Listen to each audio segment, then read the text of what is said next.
हाँ जी, तुसी क्यों रो रहे हो? हुण तुहानू की होया मैनू भी दसो ना।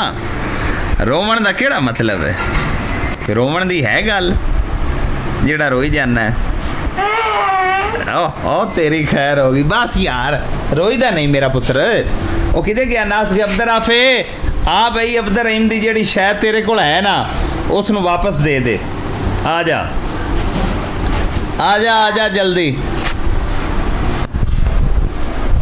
वेख लिया जी अजकल दे बच्चे, अजकल दे बच्चे सियासतदाना भी घट गए ने। जदीद दौर है ना, सवाल कोई करो तो जवाब कोई और देंदे ने।